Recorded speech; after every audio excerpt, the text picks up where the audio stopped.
বাগডোগরা এয়ারপোর্টে নামতেই দেবকে দেখে ওঠে জয় শ্রীরাম স্লোগান। এয়ারপোর্ট থেকে বের হতে না হতেই জয় শ্রীরাম স্লোগান শুনে চমকপ্রদ একটি কাজ করলেন তারকা প্রার্থী। দেবের এমন আচরণে হতভম্ব খোদ স্লোগান আওড়ানো ব্যক্তিও।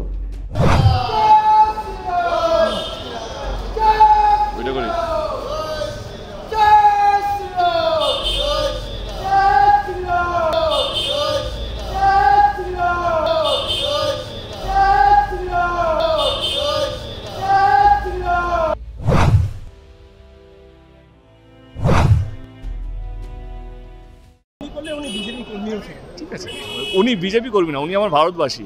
তার সবচেয়ে বড় পরিচয় হচ্ছে উনি ভারতবাসী।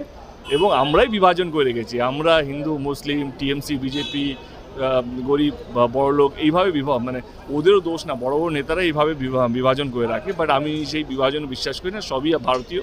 আমরা চাই যেই জিতুক না কেন ভারত দেশটা যেন উন্নতি করে। এই নির্বাচনটা হচ্ছে যে দেশকে এগিয়ে নিয়ে যাবে। তো আমার মনে হয় আমরা সবাই ভারতীয় প্রথমে, তারপরে কে বিজেপি কে টিএমসি সেটা পরের কথা। না না ঠিক আছে, এইটা আরও বেশি ভালো। তো এইটা যদি কন্টিনিউ হতো তাহলে খারাপটা লাগতো। দল আপনাকে কিছু বলবে না তো? কেন দল কেন বলবে? এই যে আপনি যে প্রবলেমটা হচ্ছে আপনারা প্রশ্নটা ভুল করছেন। আমার কেমন লাগলো প্রশ্নটা এটা হওয়া উচিত। অ্যাজ এ ব্যক্তিগতভাবে আমার ভীষণ ভালো লেগেছে। একটা লোক যে এতক্ষণ ধরে দাঁড়িয়েছিল, কিছু বলতে পারছিল না, অ্যাটলিস্ট সুযোগ পেলো জয় শ্রীরাম বলার, এবং সে আমাকে শুনিয়ে আমি হাক করলাম, তারপর চুপও বসে গেল। একটাও কথা বলছেন, সামনে দাঁড়িয়ে আছে, কিন্তু এটাই তো ভালোবাসা। আমার মনে হয় সব কিছু যুদ্ধ, উচ্চবাচ্য কথা বলে হয় না, চিৎকার করে হয় না। কখনো একটা সিম্পল ভালোবাসা, একটা সিম্পল হাগেই হয়ে যায়। তো সেটা সবচেয়ে বড় প্রমাণ, তোমাদের সামনের প্রমাণ। মানে এইটা তো আমার সাজানো না, বা উনিও জানতেন না আমি বেরোবো কি বেরোবো না। উনি নিজের দলের কোনো কর্মীর জন্য বা নেতার জন্য ওয়েট করছেন। আমরা এইটাই সবচেয়ে বড় উদাহরণ, এটাই সবচেয়ে বড় এক্সাম্পল।